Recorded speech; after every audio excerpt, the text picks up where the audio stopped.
Alright. What is my password? I think we're going live.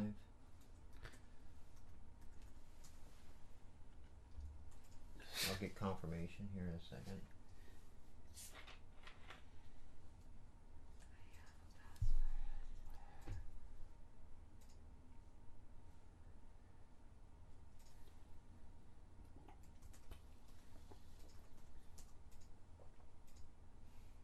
And are we live? Yep. Please wait 3 seconds.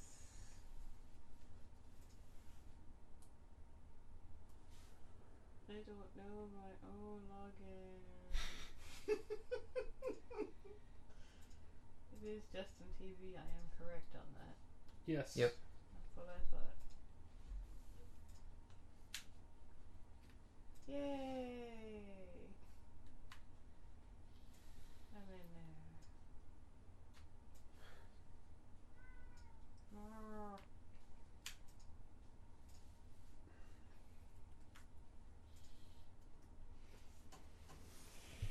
You get in the chat? Not yet. Not yet.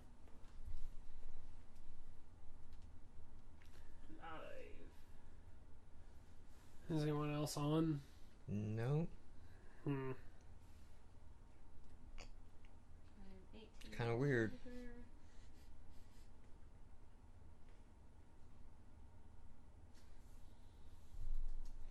And thus ends our run as, you know, a live podcast. That's oh, there's Sicily. That's it. We broke 1 week and now we don't even have the trolls. I mean, John's got the new job and everything, and he's like usually coming home at 9 or after, so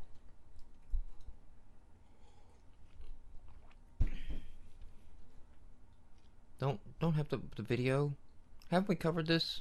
I'm trying. Whoa! Apparently it mangled the URL because Stagger Games posted. That's not what a URL looks like, good sir. Who did he post that to? He responded to GameMarx and to you. I'm trying to get the chat to pop into. Oh yeah, it ran Vinyl Xbox all in one. Mm-hmm. What? And it I don't know what the hell it did. Maybe that's why we don't have anyone. Yeah, we're gonna try that again. I did say it. Stegs is here! Huzzah! Yeah. How about I just retweet the... No, that's how I got into this mess to begin with. Somebody make my pop-up window go. Make the chat go to the side by itself. Help the technology for the little lady. It's taking me a second to remember how I did that. We skip 1 week and it all goes to hell.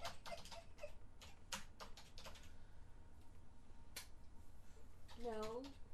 Sit. Wait a minute. Yeah, see? Not obvious. Oh, you just pop out the options and there's a little button under the options. Not obvious. Oh, pop out. Yeah, I was... Yeah, it says pop out. I know, it's mislabeled, right? It's hard to find. I hate you. Your daddy's mean. Alright, I'm double checking the URL. Alright, Xbox Live Indie Games. Say hi to Stegs. Indie Games.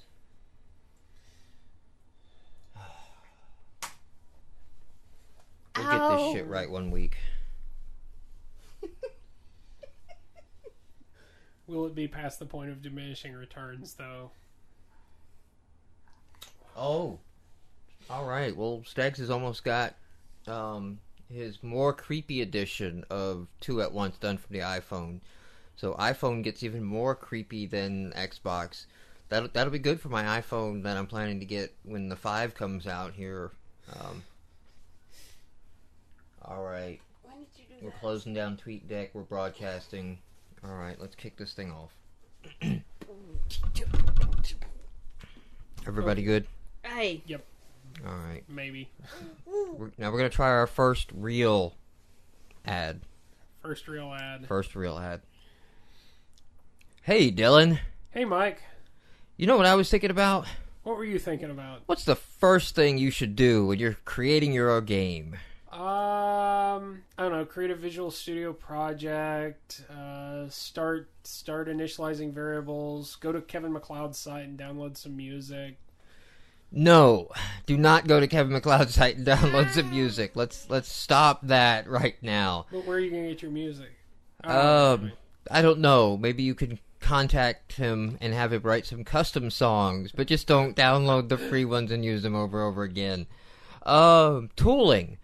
You know, I started reading James Silva's book, and right from the beginning, the master craftsman game maker starts by creating tools to make the game easier, because the sooner you can begin producing content that you can play, the quicker the iterations come and the easier it is to develop and change and figure out what works and what doesn't. So, we've picked a tool. Do you know what we've picked, Dylan? Sunburn. Sunburn Game Engine, yes, by the guys at Synapse Gaming. Now, this started off as a 3D lighting engine. Yes. It was kind of the best. Now, this thing you can almost use as like kind of an in-game level editor.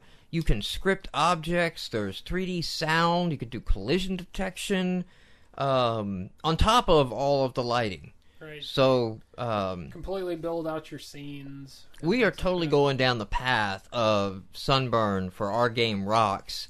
Coming out 20XX is when we'll release that. That's a good, Ballpark. Ballpark. I don't want to be chained to that. Don't take that verbatim. That's just a rough guess.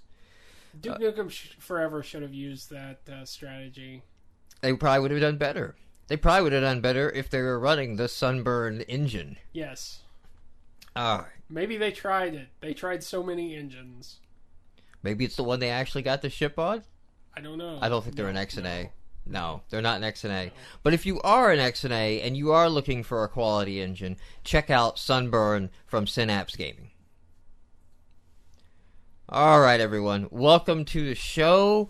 If you listen through the first little bit, that is not a hollow ad. We are working on a game, Rocks. It's the first game we started. We're going back to mechs, you know, yes. in the first game that we started. His first but love. We know a lot more than we did when we started it the first time.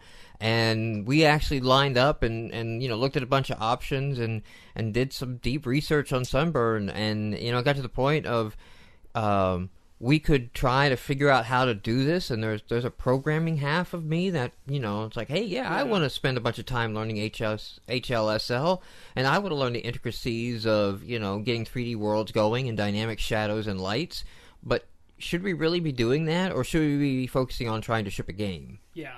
And, I mean, you can figure out how to do it yourself, or you can, actually find people who have figured out not just how to do it, but efficient and, clean ways of doing it. So, we don't have a whole lot other to mention on Rocks at the moment. We're getting a site up for it, so we'll have a URL, and, we're gonna put our money where my mouth is. Really? That's probably the right way to say that? I guess, depending on where you're going with this. Like doing as an indie developer, doing all your development almost in a public type mode, because that serves as marketing for your game. Yes. So a lot of these things that I've been spouting and pontificating upon and ranting against on indie games, and will continue to do so, we're going to be back in the ring and, take another serious swing with another game. Now, the goals for this game, though, is not financial success. We're working for 6 sales, not 5. And we had more than. Let's not sell ourselves short. We had more than 5 or 6 sales within a couple blocks. Yeah, we had 80. That's 60 people actually That's a intended number. to buy it. 20 accidentally, but That's a number with 2 digits. that is. 2 digits. Over half. Over half. Speaking of Inca blocks, I didn't get this linked in. Oh, I should have get this linked in. I'll link show notes. The source code is now available. Go to Google code.google.com/p/Incablocks. And if you want to have a good laugh, go check out the AI player C# file and look at the logic. Try to find the logic. That's the game. It's like Where's Waldo? Look at this code, find out what it's actually doing, and how it doesn't crash upon itself and cause the Xbox to red ring and burst into flames. That may have been why you had so many performance problems. Like, it's doing all this other stuff. Illogical. The logic is I think a little of what we did too, just getting the rocks, getting the Mac test demo app that we had, a game that we had going, our test game going that we had before, and getting Inca blocks working in 4.0, I'm getting serious frame rate issues. With 4.0? Yes. And now I just kind of went in and instead of like re-architecting anything, I just tried to change. It's like, oh, okay, well, it doesn't want this, well, I'll give it that now. And I ran Inca blocks on the Mac Air, and the Mac Air is not a stellar computer by any means, but it's got better hardware than a 2005 model Xbox, Right. which our system was running fine on, and it was extremely laggy for the Rocks demo, not Inca blocks, like the Rocks demo. I don't think I've tried Inca blocks on the Mac Air, but I mean, it's a point where it was unplayable. So I kind of got to look back at what we were doing, and maybe we were doing something. One thing we were doing horribly was popping in and out of the graphics and sprite batch, like constantly reinitializing that. Yeah. Of course, what was happening on the gameplay screen was, we had the bottom layer, and then we had another layer of UI elements, and then we had like 3 different viewports at least, maybe more. So we actually, there was a lot going on screen. It was this mix between 2D Well, for and Inca 3D. blocks there was, but Rocks, we just pretty much a spaghetti code inside of That's true. the update and the game loop, because all we were trying to do was just get a model on screen and get it animated and be able to splice animations, to be able to splice, if the player has turned the mech, so he's facing the sideways, but he's in the middle of the walking animation, for that to be okay. Yeah. I actually haven't touched any of the 3D in 4.0 yet, so... Well, I mean, I updated, like, the cover flow demo and stuff for the XNA library, and... Oh, okay, so Segs is recommending that we get a Twitter or Facebook page, we get some videos up, and then we can get 5 sales. 5 sales? Yes. And this is the man that has, he's had a game so popular, he's made a sequel now. Yeah. Master of the Digital Vagina. Wow. Yeah. I don't know if you want to be, like, that sounds... I don't think it's ever been to be Master of the Vagina. Digital or analog. I think that's a good... Digital just sounds pathetic. Like, I mean, it sounds... No. The master of the digital vagina is not the pathetic one. You sure? Because that seems like... The ones who made him the master, those are the pitiful ones. Yeah, There is fail on both sides, but there yes. is fail on both sides. But yes. you are not the fail-ish. You're at least using the people who... So, yeah, to recap, we'll have more on Rocks as we get a little closer. Of course, Willie is actually heading up so that we do have a Facebook, we do have a Twitter. Yes. In fact, his mission right now and what he's doing right now is seeking out and finding all the old MechWarrior forums and fans and finding these spots where people are, joining their forums, kind of reading, kind of getting, to bring us back, like, some intelligence of, like, what these guys and the nostalgia, what they're into, because these are hopefully going to be the guys we're going after. We're going after the old school simulation mech game, we're gonna do retro, which very indie of us, to pick retro as like, no, it's not crappy graphics, it's retro. Well, I mean, if we're setting the bar for a retro level, and going back to that, other tools besides Sunburn, Blender, Blender, if you've not checked out recently, Blender 2.5 entire UL overhaul.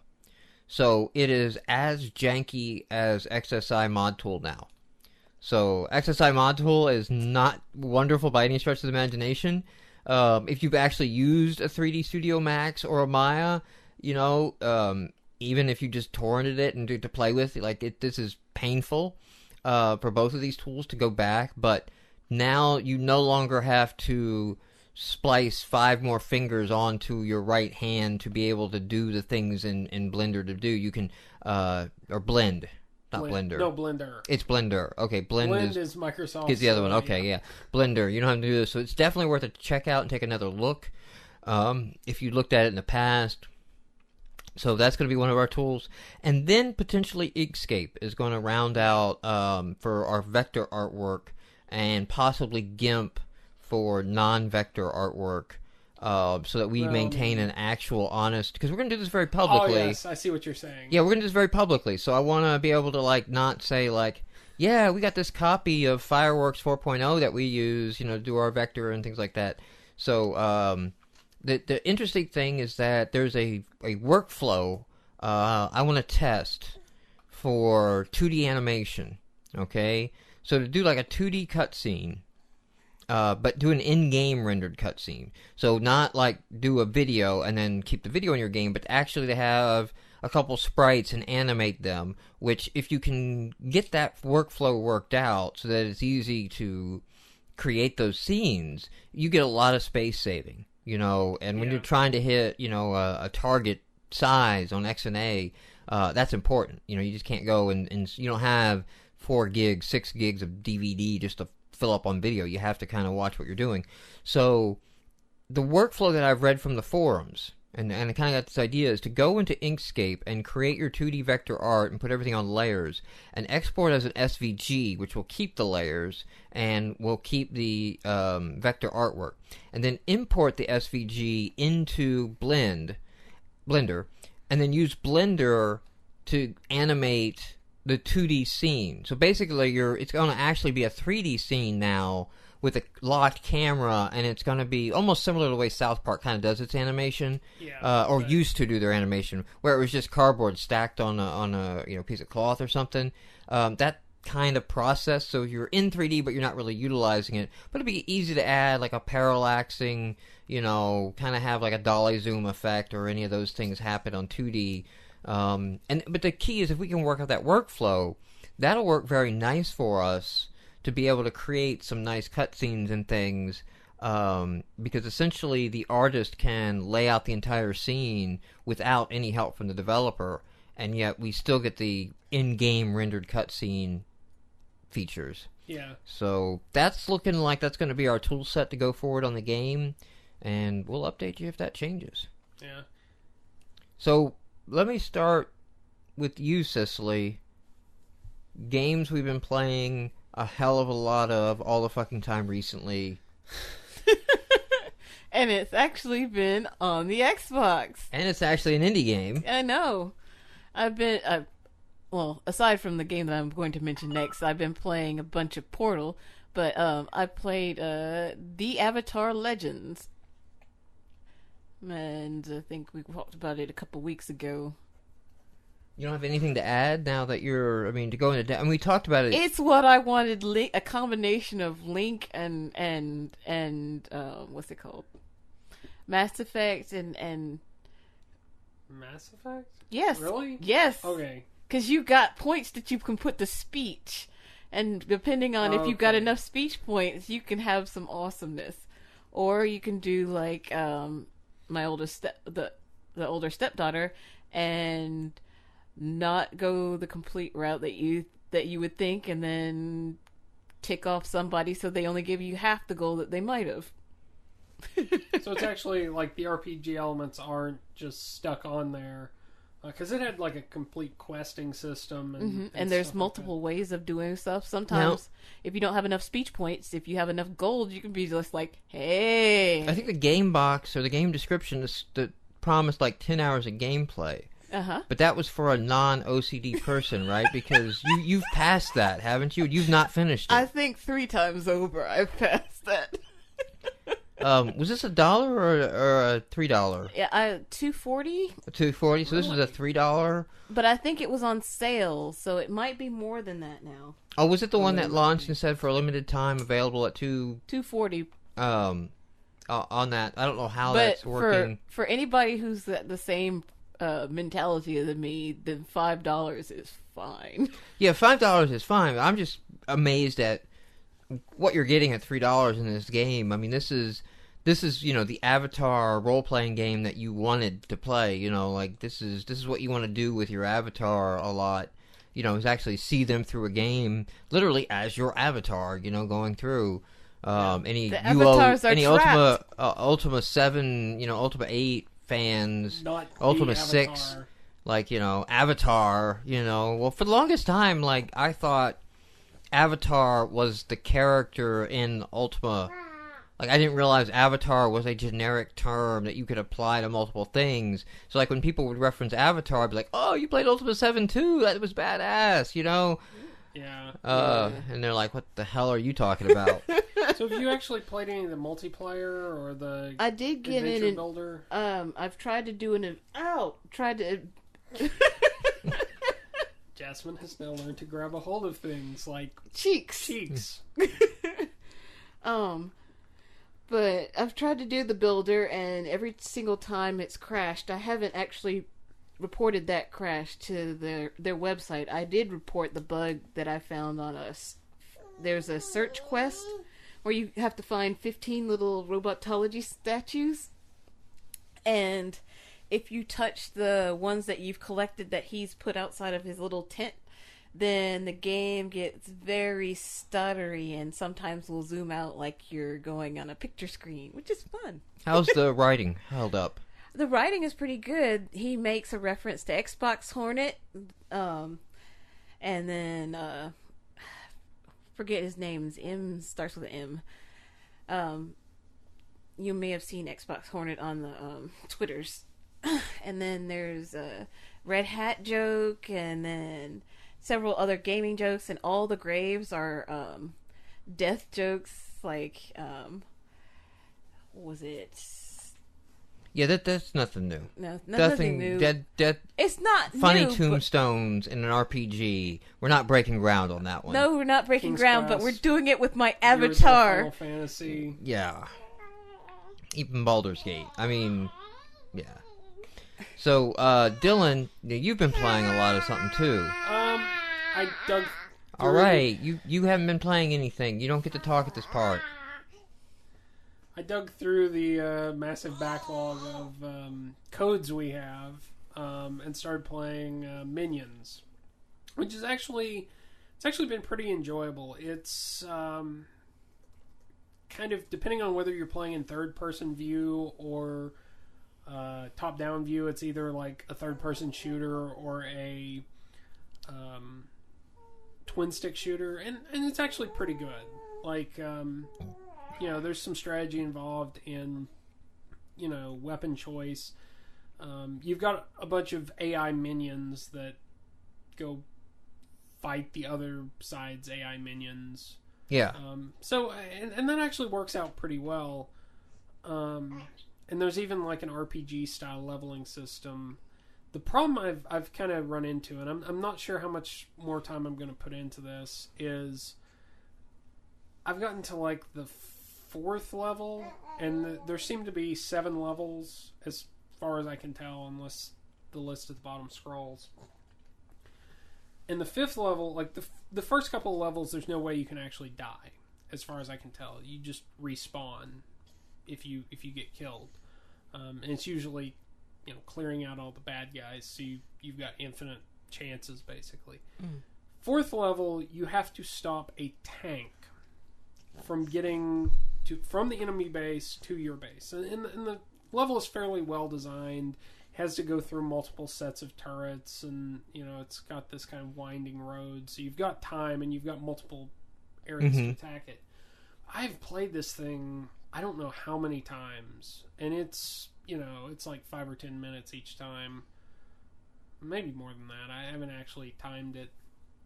And I've gotten this thing down to a sliver of health at best, but I cannot kill it. And I have maxed out my character. Oh. So it's really frustrating, but I've had a lot of fun. So I'm probably looking at, giving it a try. Like if it were not for this, it would be, I would actually recommend it. It's been pretty fun. It's almost like a Lego first person shooter with the graphics style. Yeah. Okay, well that's cool. I haven't dove back in yet because I'm trying just to get a bunch of code stock, post stuff, wrap up done. People want their fucking money. So they want to get paid. Think, yeah. So making sure that they're asking for the appropriate amounts and that the appropriate amounts are going there, and paperwork and doing that, and winding down like the getting the slides in from speakers and things like that.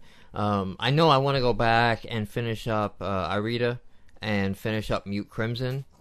I'm actually glad for the long break. This may be beneficial to Mute Crimson, or it may just piss me right the fuck back off. Well, it depends. Are you gonna slowly play back through some of the easier levels to warm yourself up? You can.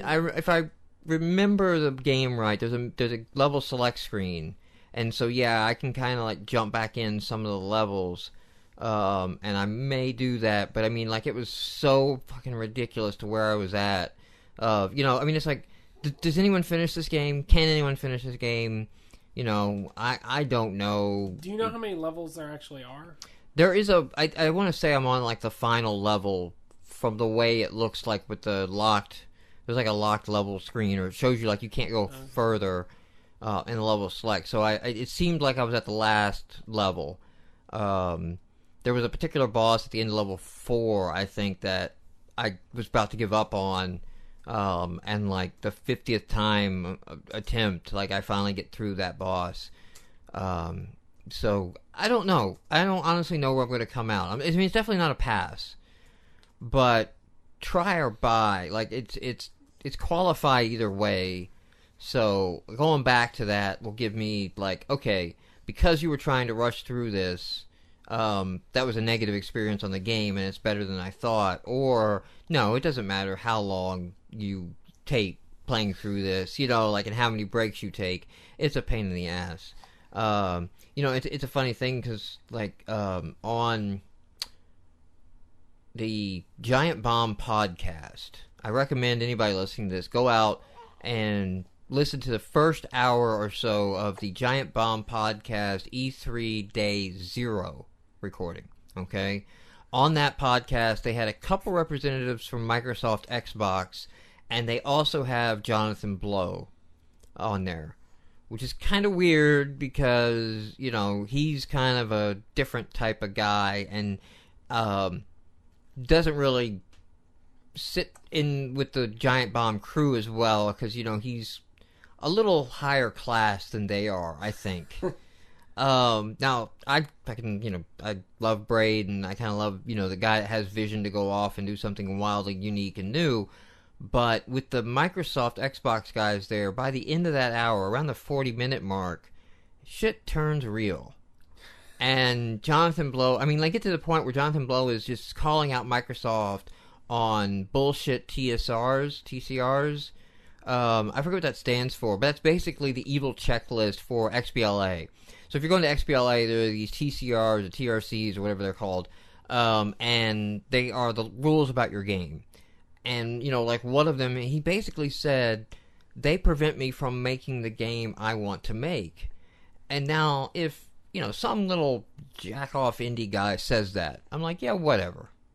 When Jonathan Blow says that, I'm like, okay, whatever cool idea he had in his head was prevented by your arbitrary rules, I want to know that now. Like, I'm interested in that. One of the ones especially considering he released Braid on XBLA and a lot of other platforms, but first XBLA. And I don't want to go through the whole conversation. You know, one instance I think was you have to have text menus or something, and he doesn't want to have any. He wants to have a game with no text. You know, because I mean, he's kind of about like. His head is in, like, the space of, like, the discovery of gameplay and you figuring out the world, you know, kind of like Portal and, you know, and Braid for this. It's like, what are the mechanics here? What do I know? What can I test? And what, as a game designer, can I lead people to discover without having to tell them it's there, right? So, you know, if he wants to make a game with no words in it, including the menu, I want to play that. It's fucking Jonathan Blow, man. And to hear that, like, yeah, he's not allowed because some arbitrary rule, you know, they got into a little bit of that, and then there was a couple other things they brought up. But the thing that I kind of walked away hearing was the Microsoft guys making a lot of excuses for the way the system is. You know, and it's like, well, every rule that's on there was on there because, you know, like somebody tried something and we never wanted to have that happen again. And I want to say they mentioned the menu one in some game, and people actually, or no, it was, you can't have, you have a certain amount of time for the player to start playing the game. Like if your opening cutscene runs too long, it fails the review process. That makes sense. And it does kind of make sense. Is it okay if the cutscene is skippable? And, well, I don't know. I would imagine maybe, I don't know. So there was apparently some game that had this long cutscene, and Microsoft, you know, like they said, like this game was actually returned. People say it didn't work. I couldn't play anything. Like it was stuck in movie mode, right? So I don't remember the name of the game that was mentioned or what that was. But it was funny because Jonathan Blow basically was like, well, then you fucking man up and you say, like, because it's that way, because that's the way the game designers wanted it to be. If you don't like that, don't play that game. Take it back, get your refund, whatever. But man up and don't make every other game have to obey the rules because one person didn't like, you know, the way that game was. And it sounded like that's the way the TCRs were to Jonathan, was like all these little piddly rules because one person violated it. I can kind of understand that at least in the menu thing, and I know that. Are you holding up the beer? No. Go ahead. Okay. I can kind of understand that in the sense that you're publishing on Xbox Live Arcade. Microsoft doesn't want to get a bunch of angry emails because there's a lot of people who won't understand that, and I think on a console. Steam is kind of a gray area, but I think on a console, especially XBLA, people are perceiving whatever gets published there as Microsoft sponsored. And to hit on the point, too, what Jonathan said, and what they really kind of went over their heads, or they dodged, or they changed subject, because then it was getting really real. It was already real, and now should have hit the fan real. Because Jonathan said, like, the effect of this is iOS and Steam are my first two platforms. Xbox is the number 3 if I can get to it, if it's worth it. And, you know, my thing is, like, Xbox works really well for Call of Duty, Modern Warfare 4, Halo Edition, Reach, whatever. Like, that's fine, but, like, I don't want to lose Jonathan Blow. Like, I live for, you know, these other games, and with Kinect coming in, and, you know, like, they're trying to widen the audience, I think Microsoft needs to step back and just go like, yeah, you're doing this end real well, and you're doing the hardcore gamer real well, but if you really want to widen the audience and enjoy some Wii success level numbers and then be able to keep that going, you're going to need to do things a little different. You're going to need to allow things to experiment on your platform, because that's kind of what made iOS so great, was not that you had this new touchscreen, right? People didn't know how to use it, so like the mainstream is trying to cram dual stick controls on it and A/B buttons and things like that, whereas indie developers are going off and throwing out wild ideas, and all of a sudden they start figuring out things that work because they're free to try whatever. They're not bound to having to make a certain amount of money, having to have a process. And, you know, especially with Kinect coming on, it's like you need to embrace that because you got this new awesome thing called Kinect. If you're going to lock that up to 7 publishers who get to play with that, nobody's ever going to figure out anything instant. It's going to die like the Wiimote. It's going to be, well, we played Wii Sports with it. We played Dance Central on Kinect.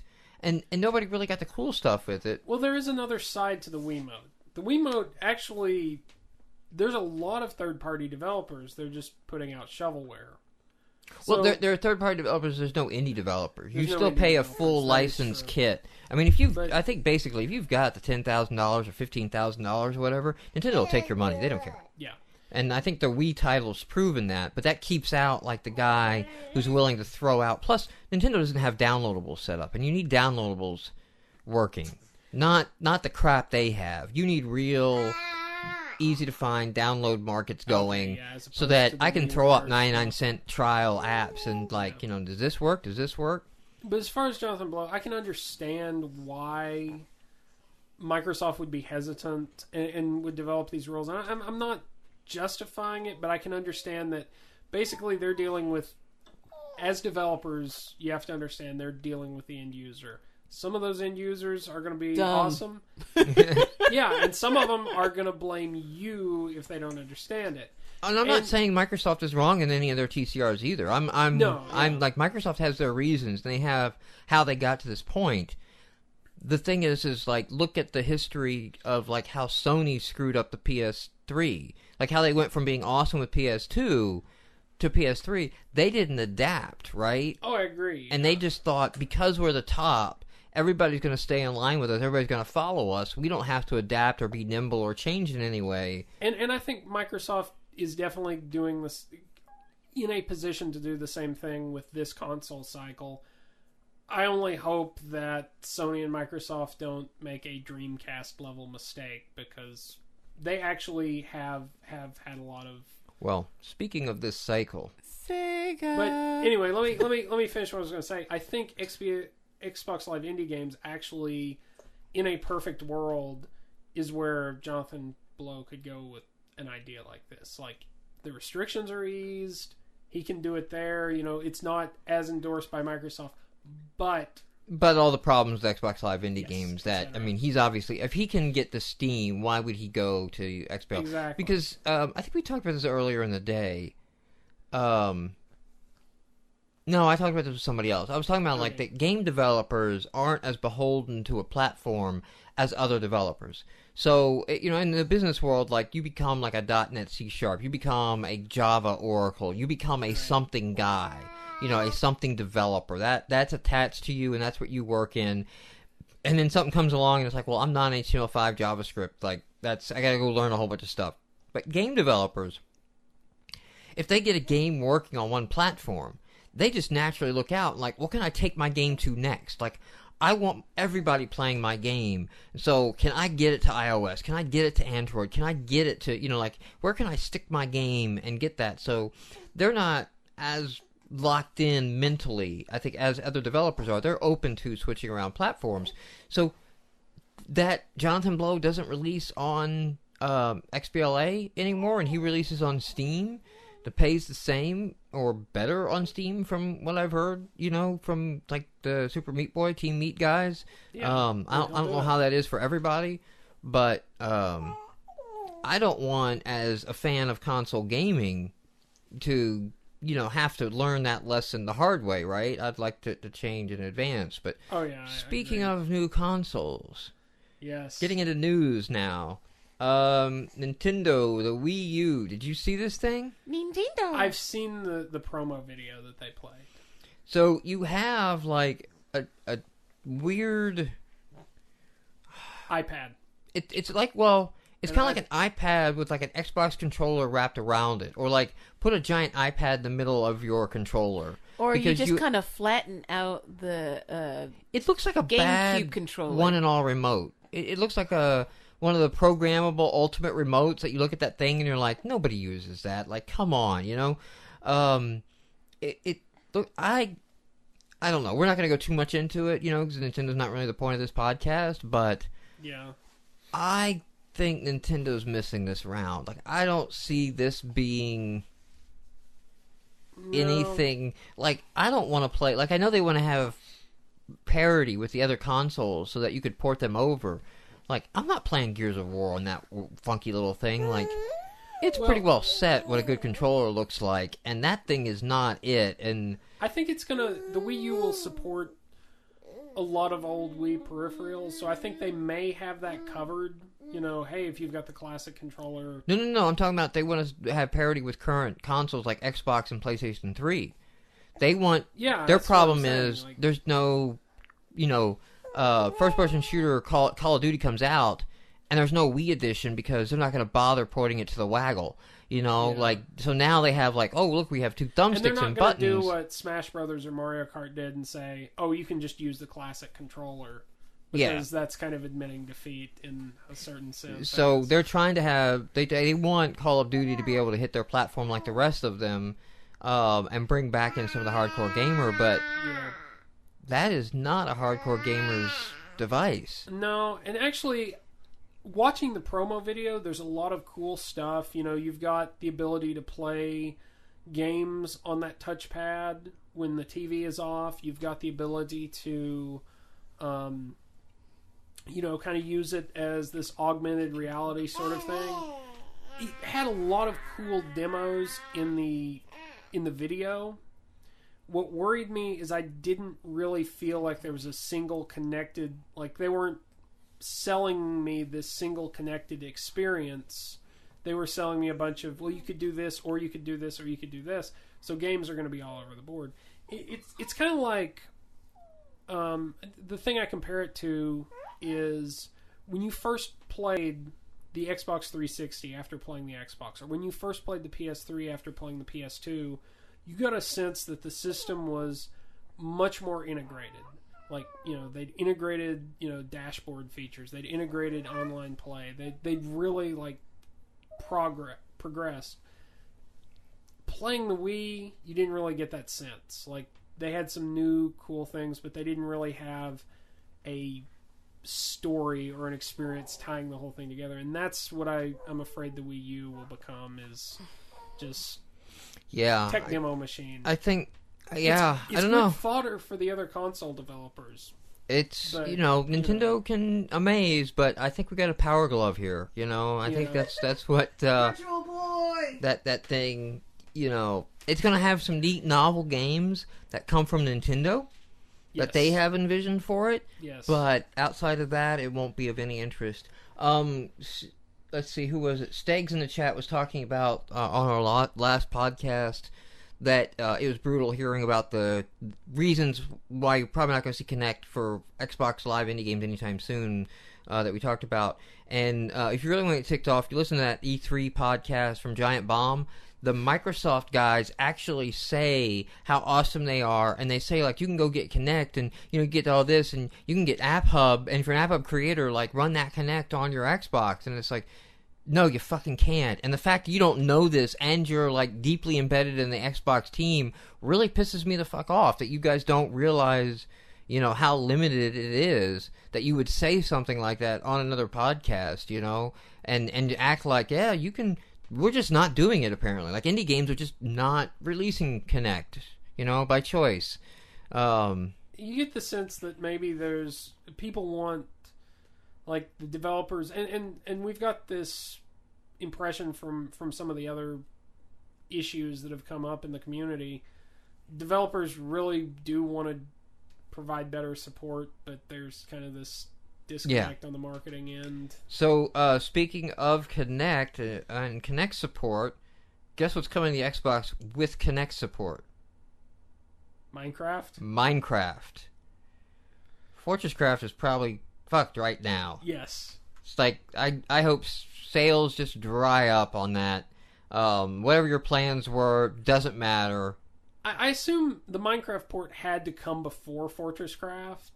Because, I can't imagine it's, they've, they just work this out in the past couple of weeks. But,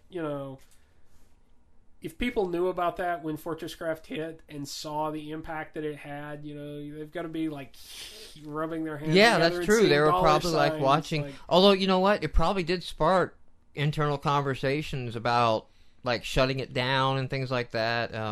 Now, Notch said he can't reveal a whole lot about the Kinect version, and then that phone version, the Sony phone, the Xperia Play or whatever, the phone that's coming with game controls on it. There's going to be a Minecraft for it as well.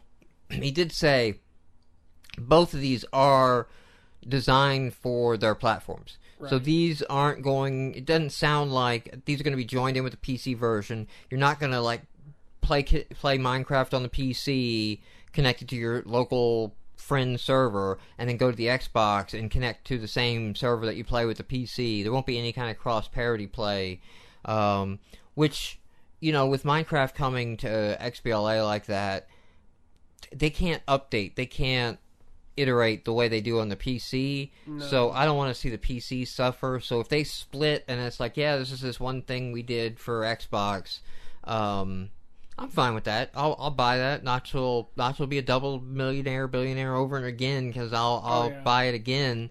You know, looking forward to that. But the Kinect support, he did say, will be available, not required. Okay, that's good. Well, so it almost sounds like we need some fucking games on Kinect. What can we get, you know, to not turn into a Nintendo Wii situation of, you know, once the first-party games are done in the first round, there's, like, nothing really following up. And it sounds like somebody went and knocked on Notch's door and, like, please, take our money and put Minecraft on Xbox and make it Kinect support now, so we can... To be fair, I saw some of the demo... Like, I watched the press conference for Xbox, and the demos for... Like, they had Kinect support for the new Ghost Recon game. And they were showing this guy just, like, reassembling this gun. Because apparently they're customizable. And it was really neat. But I think I mentioned this before the podcast. Any sort of motion control or voice recognition demo during a press conference, I do not trust. I have to believe that stuff is pre-recorded because, you know, no one is going to chance, you know, something being wrong on the stage. Now... Speaking of Fortress Craft, I have to mention this article I saw from Extra Guy. I think this popped up 2 weeks ago, but I didn't actually get a chance because of Code Stock to mention it last week. So Fortress Craft griefing apparently has gotten pretty bad. If you can play it multiplayer, a man in Eugene, Oregon, found himself on the end of a SWAT team raid after a heated exchange of Fortress Craft ended in a real-life grief. The prank, known as swatting. So apparently this happens enough that there's a term for it on the internet. That is terrifying. Swatting. Involves a bogus 911 call that claimed the man had shot his father with a shotgun and was threatening to shoot himself. The caller was extracting vengeance on the Eugene man after having obtained his address and... argued over something relatively small in the game. Change your Facebook privacy settings. Yeah, you might want to go private at that moment. Yes. Now the That's commentary. I'm you know, you never want to get involved in another flame war. Extra Guy here. The commentary on this is that while perhaps what is most shocking in the entire story is that Fortress Craft worked well enough to actually allow two players to get mad at each other over something in game. Last time we checked, the game was a hot stack of fail turds. And I guess if anyone asks what's the question of Minecraft, Fortress Craft, X-Craft, what's the point? The answer is to get a SWAT team at your house. Wow. Yeah, that's awesome. To be fair, you don't really have to work that hard to get people pissed off at each other over the internet. Probably not. No. Probably not. All you have to do is win. Major Nelson had a sales chart up right before E3, and it shows the history. It's a pretty interesting chart. I'll link to it in show notes. That shows the history of consoles from launch, like plus 1 year, 2 years, 3 years, to see like their peak. And the Kinect really has brought Second Life into the Xbox, where it should be fading out now. It's actually jumped to the point where it's just edging out the Wii for current sales. Although I suspect our Kinect camera is racist. Wait, the Kinect... Now, the Kinect is actually responsible for the bump? Are you sure it's not like Netflix, Hulu, all the other... Definitely. Like, you look at this bump, and, I mean, it's not a little bump. This is a huge jump. I mean, Netflix has been on for more than a year. I mean... Hulu is like another pay service. I don't think anybody's jumping in for the Zune stuff, you know. So no, this is Kinect. This is Kinect and Kinect bundles, and you know, maybe mispriced $50 Dell Xboxes are in that as well. But it's an interesting chart. I'll link to it. That's surprising to me, actually. Next we had announced at E3. We get a new Xbox dashboard yet again, and this it's coming every couple of years. This one gets metroed all the fuck up. Yep. So we are in love with little squares of shit, and they're removing. Someone pointed out that they're removing Zune, the Zune name. It's just going to be music. Did you actually see the Bing demo though? I do. Yeah, I did have a thing up there. Yeah, so. Bing is searching it's searching like Zune Video, Netflix, Hulu, and game collection. And you can do voice searches, which... So if you like, you know, Xbox, Bing, Batman, like you'll get like The Dark Knight, the movie, and then also Arkham Asylum come back. It'll be interesting to see if that works with indie games. Yes, that's a If good I can point. just say Xbox, Bing, Cthulhu Saves the World, if that'll find that in the Xbox marketplace automatically... or, you know, Xbox we're gonna get something's gonna happen. Come and, on, let's be honest. games. Something's going to happen with us. We're gonna be crammed somewhere, you know, unthought about. There's no community manager. There's nobody on the team going, okay, and we'll place the indie guys here. Like, it's a complete afterthought. So, something horrible is going to happen. They will stick us somewhere odd. We will complain. They will fix it in a month or two. Kind of. Everything will go back to normal. You know, it's an abusive relationship, and we've accepted that, and we're okay with it. So, Steg sums it up nice. You know, XP Live developers, indie developers assume either Bing won't search XP Live indie games, or the only way you'll find Xbox Live indie games will be Bing. You know, it'd be cool if they put the little predictor like they have for the travel flight, like buy now, skip, hold, you know, like, I have no idea what that would mean. But, like... It would like be related to, like, your other purchases and the rating or something. Maybe. Or, you know what, like, all of Summer Arcade should be, like, wait till the fall when we knock half off all the Summer of Arcade games. Because, you know, it's like a Summer of Arcade's coming, and I actually got the list up of what's on Summer of Arcade, but the interesting one is Fruit Ninja Connect. So Fruit Ninja on the iOS is flute flies in the air and you just swipe to cut it in half and get points. That's like the whole damn game. So I imagine this is actually going to be like hand swiping the fruit. Like you're going to smack your little kid's sister in front of you. Like, you know. She shouldn't be there. There's a warning. Say, have enough room. It's going to be like Wiimotes through the screen. Yeah. Only you won't be throwing your Wiimote through the screen. No, yeah. You'll be putting your hand through your kid's face or something. I don't know. You told him to stay. But what's back. interesting is Fruit Ninja is by replace a TV. Fruit Ninja is Half Brick. Half Brick Echoes, the Xbox Live indie game, same developers. Yes. It would be nice, in my opinion, if Xbox Live indie developers didn't have to go to iOS and get crazy successful outside the platform to be able to go up to XBLA. That is true. But it is nice to see some props for the home team. Fruit, what was it called again? Fruit Ninja. Fruit Ninja.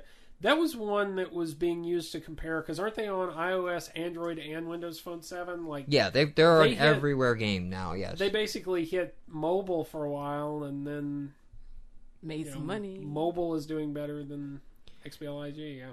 Yeah, so, but yeah, props to home team. It's good. That's an indie studio. Yeah. What? Stegs. No, it's half-brick, timid girl in sundress. You know what? She had an attractive face. So, that's worth something. It's on the box art. Somebody thinks she's Angelina Jolie. Microsoft announced a wireless racing wheel. Wait. Does anybody honestly give a fuck? Wait. A wireless... You've got Kinect now. Like... So at first I thought like it'll be like, here, hold this wheel and use it with Kinect, you know? But no, it looks like a little flight joystick, you know, because it's got like the two, it doesn't actually cross across the top, and it's got buttons, you know, here and there, and then like some weird thing in the center. Maybe that's like the menu select, but we're not racing game people, so even I'm racing sure... game people, are you buying racing wheels? Are you getting screwed like that? Because people don't even buy the wheel for the Mario Kart. Like, they don't work. Mario Kart's a little different. I don't think, a little different, but like, still. I think the people who play this game are like... Back when you first played Mario Kart, didn't you want a wheel for it? But, I mean, when they're making Forza, when they're making Burnout, when they're making Need for Speed, they're optimizing these games for a controller experience. Yeah. Is anybody really going out and optimizing a wheel? I gotta believe it's like the fight stick thing, or like...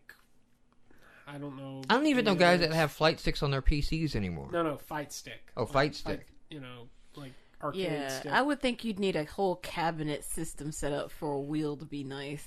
Maybe that's the thing. It's like they don't understand why fight sticks are back in vogue. Because there's just a lot of guys out there like John. That's really why. You know, there's not a lot of guys out there who are like, oh man, remember who are custom building their own racing wheels because they can't. Not custom building or customizing. I have to think it's like we don't get it, but obviously surely there's a market out there for that. No, I'm not giving Microsoft benefit on that one. That one's just a bad decision there. Although speaking of peripherals, I saw a news article that said the Rock Band 3 Squire is canceled, discontinued. Really? So that must not have sold too well. No. Well, it's a $300 guitar when you could buy a cheaper guitar or a cheaper controller, so... Yeah. So maybe I'll watch that, like DJ Hero. DJ Hero is in the Best Buy. The game? Yeah. $49.95 still. The bundle that includes the game and the mixing deck? $19.99. There is no bundle, so yeah, if you find one and you really want one... You know, so it's like, just take the piece of plastic crap out of our store and off our shelves. $30 cheaper than the game. Take it now. Almost thought of going back and getting a second one because I want to play DJ Hero 2. I really enjoyed DJ Hero. And, you know, I had a second deck and I gave it away because, you know, like, why do I actually need a second deck? I thought about getting it for just a split second because this was like months and months ago at GameStop. They had them for like $5 or $10 the second deck.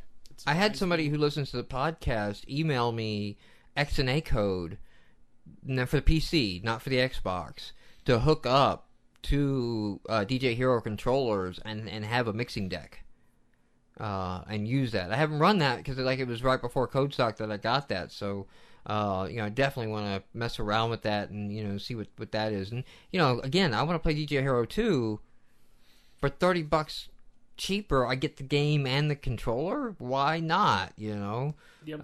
But now, I do have my deluxe first edition. You know, like, I got the deluxe edition, comes with the briefcase that has the legs that fold out. Like, I am ready to go rock the club with my plastic, but... I'll keep an eye out on the Squire, because if that gets low enough, if that gets down to like $100, like somebody's getting rid of those things for $100, I'll have to pick one up. Yeah, I don't know. When I let the strings play, like when I came over to your house and I played it, and you blocked the strings from ringing, I wasn't digging it at all. But when I actually unhooked it and let the strings ring out, like I could see myself hooking that up to the amp at the same time I play the game so that I can hear my guitar through the amp while I'm playing along with it. Technically, you can do that. So it's almost like a guitar karaoke thing at that point. That's cool. It's just you need to practice it before you do that in public because otherwise people will hate you if you haven't... Well, if it's a karaoke type setup... And Rock Band 3 has like a no-fail mode, right? Yes. Yeah. So, I mean, I can click that on and then just, like, go off and do whatever I want to do on the You song. could be completely drunk. Technically could. Yeah. That sounds like a bad idea. No, it sounds like a wonderful idea. Microsoft also announced at X3 more Kinect voice support. So, I don't have a lot of details on that, except I guess you'll be able to use voice anywhere. I hope with this new dashboard that we actually can use Kinect all through the dashboard. That's been the big disappointment. Like, Kinect is over in this tiny little area that's useless that brings up, like, 4 Netflix movies? No, it's like Or like 8 it's or 8, something. 9, 10, 11, and then Browse All takes you to the controller screen. Right. So if you go into Netflix, you can't, like, connect beyond 8 titles. It doesn't give you, like, the default. Why not? I don't, like, is it that damn hard? It's painfully obvious that Like Kinect. it's not integrated. Recently watched. Yeah. So I hope in the next dashboard interface it is integrated throughout the experience. Beacons. Again, I don't know if these are going to work for Xbox Live Indie games, but these are basically like, That I would want to actually be go... awesome if they did. It would. I want to go play this game, and then, like, your friends will somehow know, even though Dylan's watching Netflix right now, I can say, like, hey, no, let's go play Call of Duty, because I saw you wanted to play Call of Duty, no one was on, so you just started watching a movie, but you still want to play, so feel free to interrupt whatever I'm doing.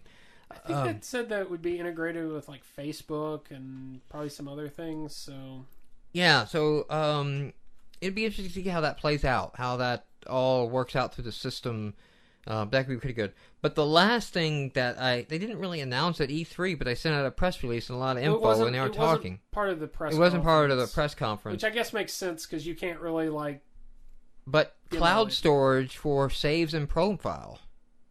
Yep. Oh my fucking god! About damn time. They said you'd never have to do recover profile again, but Yeah, I'm not like- sure how that's going to work. It's never. You just sign in at any Xbox you go to. Like, maybe you set an Xbox as like my home Xbox or my base Xbox, but Yeah. Be Like, we have the only family have account. yourself active on up to 5 boxes like it does at Sony.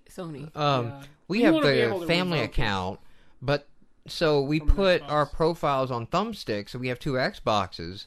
But it's a fucking pain in the ass because you can only have 2 thumbsticks in one Xbox at a time, so you're constantly doing this profile copy on and off. Hey, we're gonna play. All right, so somebody's got to copy their shit over, and then somebody copies their stuff off, the thumbsticks, and then move them back. So you go back to this. It's just a pain in the fucking ass. Like, it's really obvious how poor the experience is in a multi-home Xbox, in a multi-Xbox home now.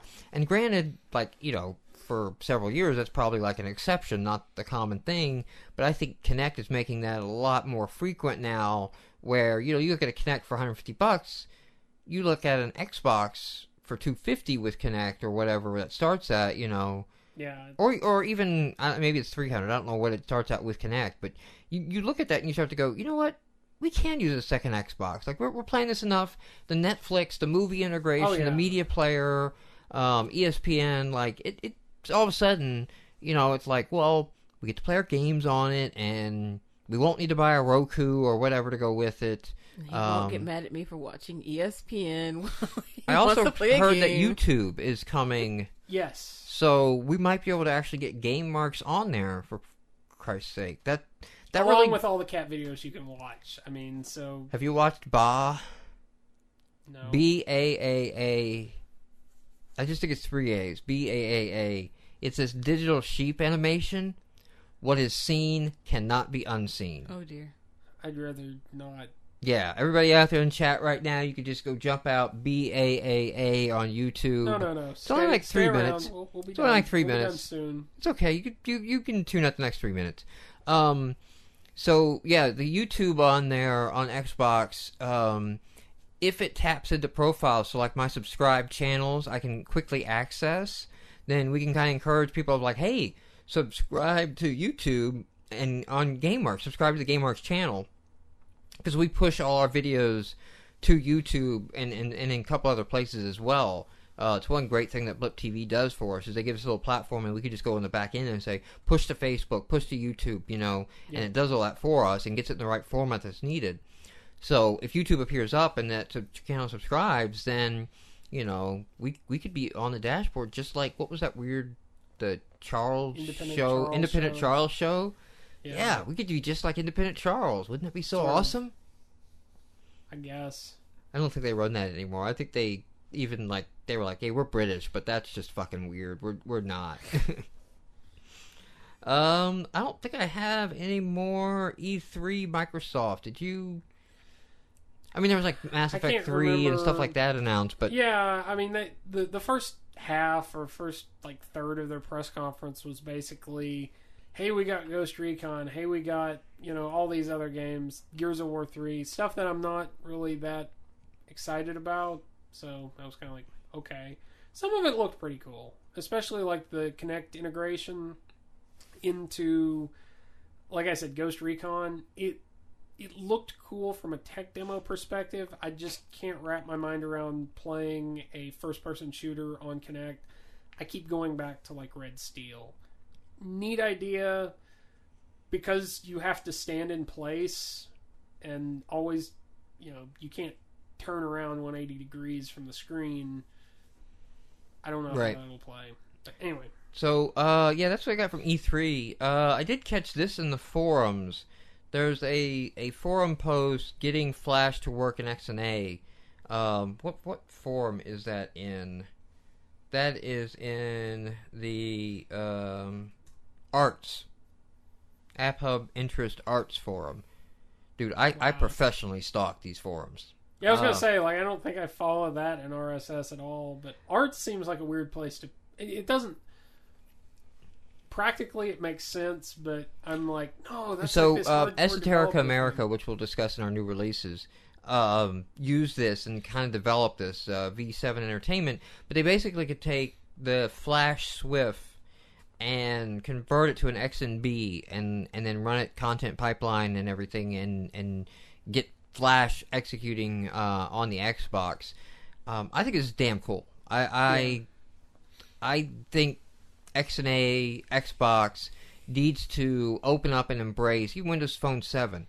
They need, like, because, you know, you got an iPhone and you can run Unity, you can run Unreal, which are higher end ones. You can also run Game Salad, which is like a no coding type game creation studio. And, you know, I think bringing in Flash so that Flash designers can go into Flash and use the tools they're comfortable with and then have a process to export and then run that.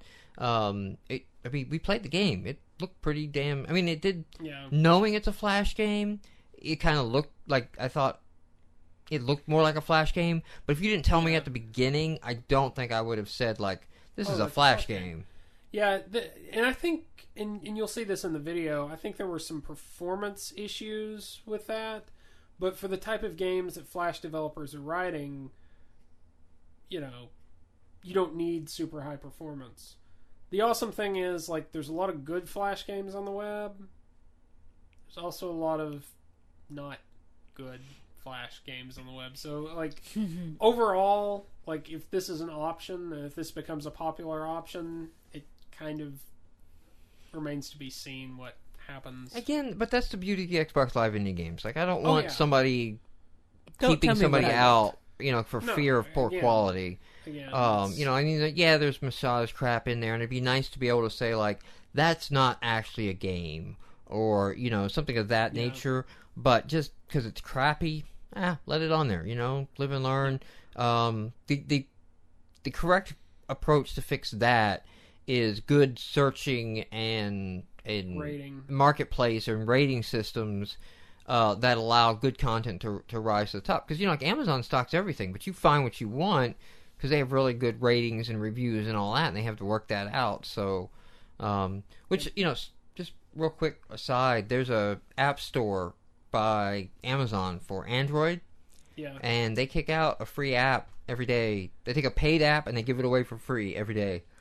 I think, because I was using MyTracks, Google MyTracks, and I posted something about it, because it was actually pretty awesome, because I was going hiking on this one trail, and I left the book in the car, so I'm like, I don't know how far I am. You fire it up, and it's your own mini-map, but you had pointed me to another app that they had for free on there, and it's basically a way to get you to install the App Store. It's like, Oh yeah, you Or install the App Store just to get your free app every day. Yeah, That's and all then I've now ever. you I can haven't go bought buy from anything it. out of it. Yeah. Now one day Plants vs Zombies were free, Really? but like a kick to the nuts, they were like, "Oh, but not for your classic droid." Like, you motherfuckers. Like, thanks for reminding me that I'm going to iOS as soon as I fucking get out of this contract. So everything else, like, and I downloaded it, sometimes it's a game, sometimes it's an app. Like, there was some GPS hiking, like, type app, that was, like, sold for $10.99 yesterday, and I downloaded it anyway. It was, because it's free. I need to get these the updates car maintenance. So Did you get the car maintenance one? No. Oh, yeah, that's that was what it the was. only free app. I haven't been checking them. I need to check it. Yeah, so the car maintenance app. You got, no, then there was Porkocalypse, which sounded like an interesting game, but ended up being like a push the block around the screen game. And I was like, come on. The guy who's selling this for $2.99 or whatever, it's overpriced by about $2.99. Yeah. But, it's cool. I mean, the developers may or may not be winning, like they could be, like, because they get the popularity. Like, if you watch the popularity of the app, it carries over. They don't like discount or not count the free giveaways. So their free ones count. So then hopefully people come in and buy that after the sale because it's ranked up. Yeah, it helps developers, and like I said, I think it also helps Amazon by getting, because you have to basically install their app store app and then use that to download and sign in on it, and basically, like, it gets you over that. It gets the user over that hurdle. Yes. Why do I need another app store app that I have to sign into? But all right. Now it is time for our new games of the week. We are looking at Friday the 3rd through Thursday the 9th this week of June 2011. And our first one up is Tacticolor. We did a video of this, so yes. This is best described, I think, as a real-time Risk game. Yes. So you're playing kind of a K-Dice level, if you've played K-Dice online. You're playing a simplified version of Risk where, you just have like a smaller map and it's just pieces and you just move them to attack. The dice rolls are all abstracted. You don't really see any of that when you play. And the thing is that you play all in real time, but there's like a game timer. So like you can constantly move and attack and attack and attack and attack. But like when you move, then your pieces go white until the timer expires, which seemed to be like, 20 seconds, 10 seconds? It wasn't long. Somewhere about 10, 15 seconds. Yeah. Then you can move those pieces defend, again. But you can't move them. Do they defend? I don't know if they defended when they were in the white dice. Yeah. Even when you place new ones, did they defend? Yes, I think so. For a fraction of them. I think they had to level up. It seemed like when I was defending and slapped down a bunch of pieces that I still lost them. But I don't know. I accused the computer of cheating on that one. Like some of the dice rolls, like you had 5 pieces against 1, and that one piece somehow like beats the 5, and it's like that's not. And you're not really seeing the dice rolls, or they're popping up the numbers too quick to really see like. Did I really get 5 ones rolled and he rolled 1 6, to make that work out? At some point in time, I thought their pieces were rolling D20s because I was just like, no, you can't. No. I think it's adding stuff together. I wasn't even watching the numbers. I'd basically like, okay, I've got an advantage in numbers here. I'm going to send these guys to attack and go. Now, unfortunately, you can't really finish a game. Not the trial. In the trial, like games go on longer than you think. You're stuck to one game mode, one difficulty level, and right. That sort of thing. But we do have video of that one coming up this week. It's really cool. Next one we have up is Shooting Gallery, and you move the cursor around the screen and you shoot stuff. And if you shoot stuff in the center, you get more points than if you shoot stuff on the edge. And you get some stars and you unlock some levels, and there's some sort of store, but it's locked in the trial. So yeah, and also I don't know if level 4 was locked. Like I couldn't unlock the 4th level. Yeah, I think they locked out a whole bunch of stuff in the trial. Next one up is Horn-Toad Hornswaggle. It's basically a dual stick shooter. It's a dual stick shooter with really bad graphics. Cicely actually pointed out to me I was supposed to eat the ants. Yes, it took me a while to figure that out. Well, because you weren't shooting them. So I figured if you couldn't shoot it, then you eat it. Well, I think you could still shoot the ants. No, you didn't shoot the ants. You shoot the scorpions and the rats. And the scorpions, the rats, the dogs, the snakes. The tiny dog. It's either one big motherfucking bullfrog or that's one tiny ass dog. I thought that was a rat. No, it was going roof, roof, roof. Oh, yeah, yes it is. Yeah. But it was only 2/3 your size, you know. It wasn't great. There's nothing interesting on that. Esoterica America. We did do video on this one. This is the one we talked a little bit earlier, about the development process. This was developed in Flash, and there's a library to port from Flash to XNA.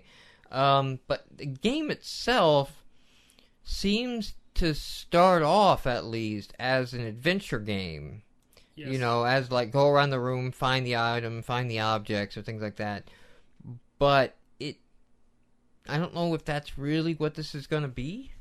Yeah, it's hard to tell. It's got this kind of odd, new agey conspiracy theory sort of feel to it. It really wasn't my thing. I was actually kind of hoping this was going to be Cthulhu type level stuff, but it's really interesting. You're going around, you're picking up information, and you've got this book you have to fill up. I think we'd have to play through it to really get an idea. The trial just, I don't think, tells you much. Not a lot. Now, for all the wonderful work on the art and the style, it's not so much that the art is it's good style. The art is very stylized, and it fits well. The voice acting. Yeah. Is atrocious. And the quality of the recordings are awful. And granted, I produce the audio of the podcast here, but get a fucking pop screen, alright? Like, figure that out. And it's horrible. It's just... Now that I've mentioned it, anybody that listens to this and then plays that game, you won't be able to unhear it. You won't be able to, gloss over it now. I don't know. It wasn't painful to me.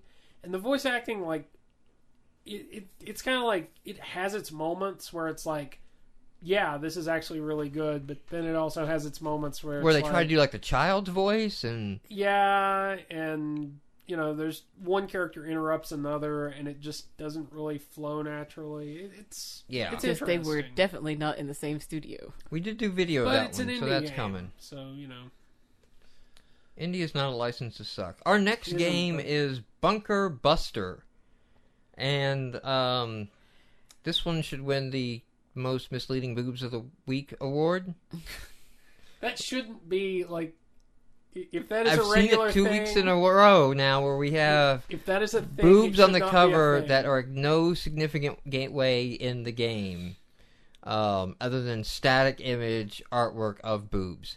Yes. So this one you have a plane, you hit A to go up. When you're not hitting A to go up, you're going down. And then you use... Or not A. Do you hit A?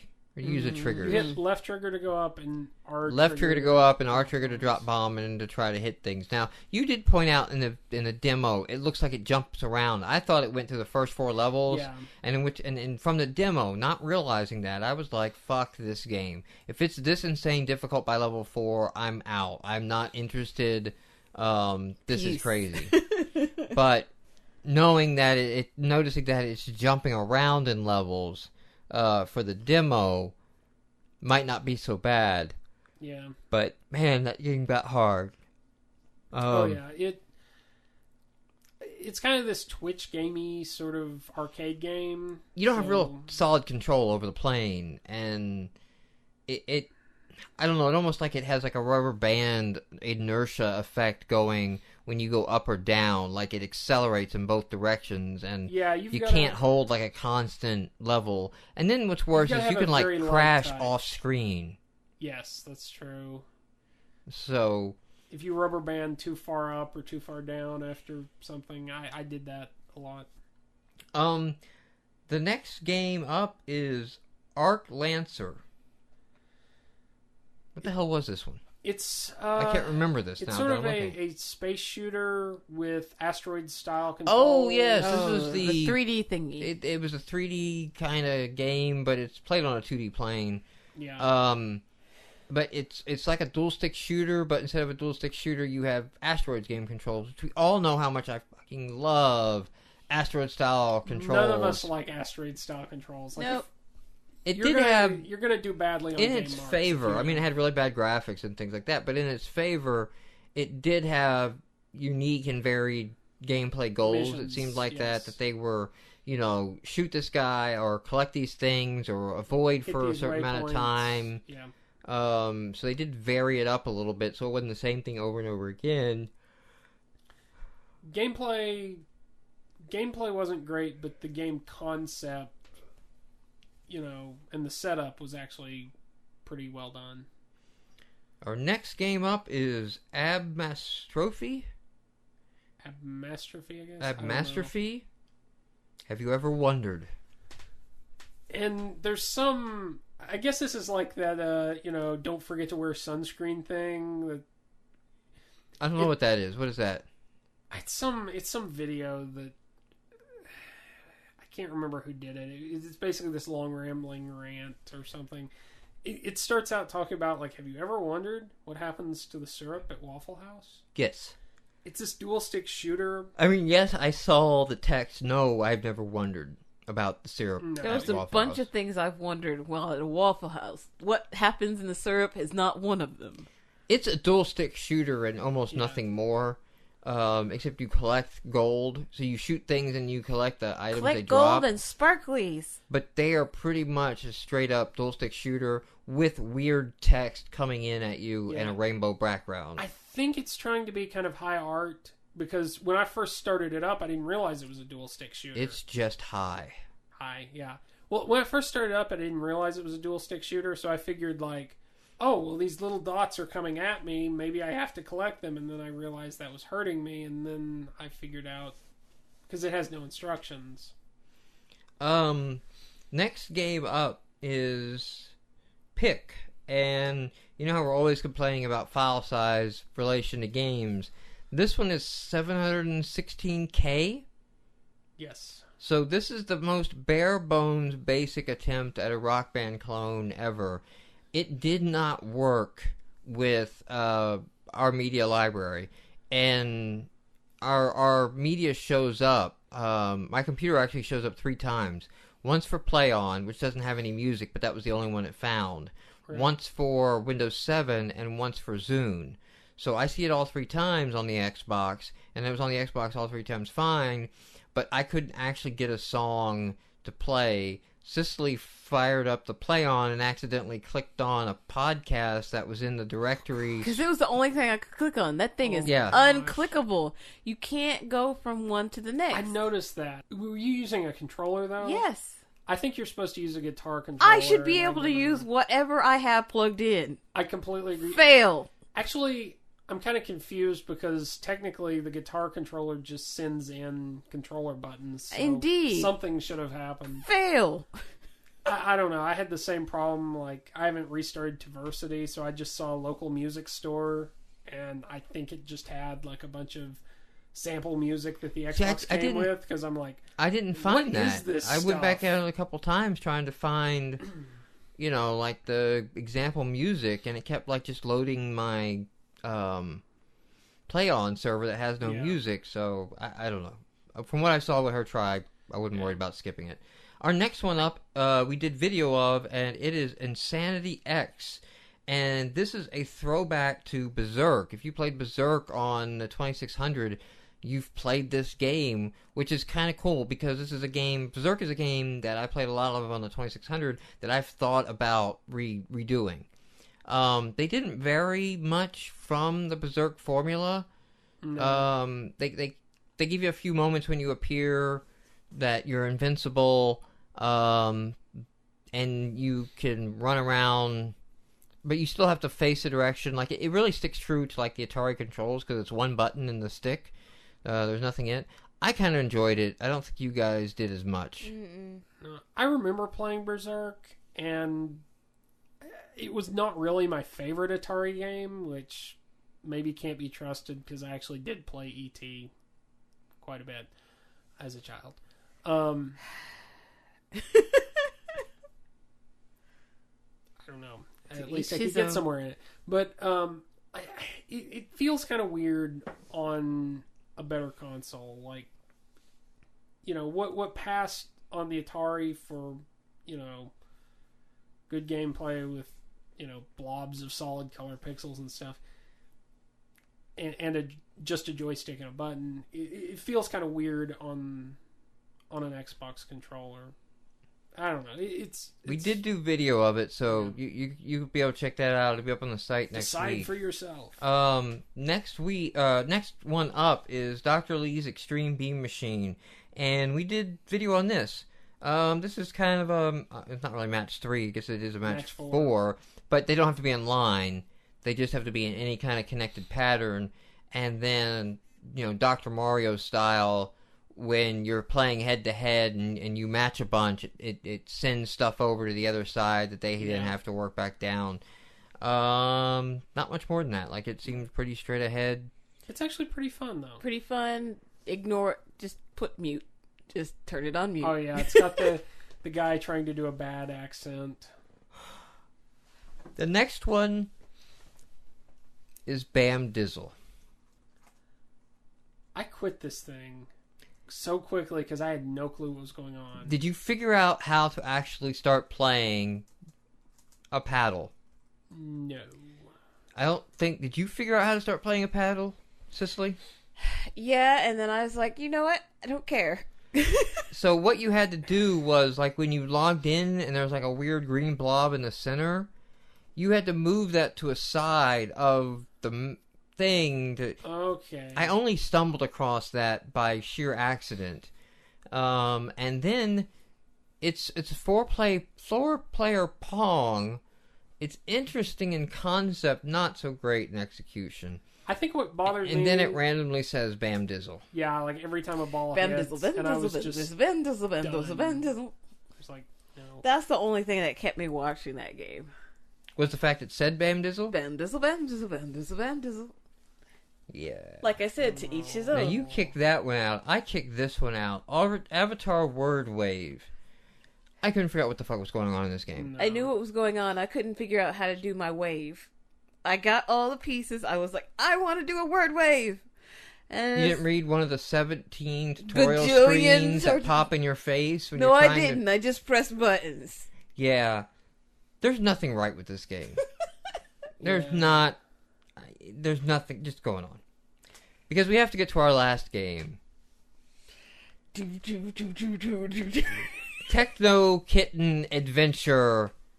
Exclamation point. Because there is a Techno Kitten Adventure, no exclamation point, already on the service. This one, however, has an exclamation point. It's actually published by a different developer, but they go to the same site, so I think it's the same developer, different account. And if you play Techno Kitten Adventure, the first one, this is the same thing, except more graphics. I won't say better graphics, I'll say more graphics. You know how they talk about in art, like, when you're done, you have nothing else to take away. Not you have nothing else to add to it, you have nothing else to take away. They did not go to that class. No, they missed that part. There's a ton of crap added in. The only thing it does not do is turn into a Pop-Tart and shoot a rainbow out its ass. That's the only thing I didn't see happen. What if it did? I don't know. He shoots a rainbow out of the rocket. It does shoot a rainbow out of the rocket. Not quite the ass, but close. Could you tell with all the other rainbows? Yes, I could. The little flame was a rainbow. So, this is just ridiculous, impossible to play. Like, all the crap thrown on the screen at once and flashing lights. You can't even see the level. You can't even see the cat anymore. What you're doing. All you do is your cat has a little jetpack. You hit A to go up, and when you let go, he falls down. So you're just trying to go up and down around the obstacles, like, by tapping the A button. We did, however, do video of this one. I think like it's got this kind of ridiculous remixed song in the background. I think it's trying to be Robot Unicorn Attack. But whoa, Stegosaurus said they pulled Techno Kitten Adventure. Oh wow! See, right now, Techno Kitten Adventure, no exclamation point or Techno Kitten? No Adventure? exclamation point. Okay. It's on the database because I've temporarily disabled deleting games right now. Right. Because we added the advanced stat tracking, and I have to make sure that works when we delete games. So I didn't realize that. So does he have any clue why, or? You know, it's a significant change, I guess, if they could call it a sequel. But it does seem to have that cheap feel of getting a second crack at the top lists, you know, in the new release list. Oh, they pulled it, not Microsoft pulled Not it. Microsoft. Okay, no. I see what you're saying. Not that I don't think. So they also had 8 booth babes outside of E3 dressed in fuzzy boots and cat ears. I kid you not. I don't want to know how Steggs knows this information. Did he go to E3? I don't Were want they to know cute booth how... babes? I'm sure someone has photos of this. They should be cute booth Steggs babes. could be a closet furry. We don't know these things. We should not ask questions we are not prepared for the answers to. What if they're cute furries?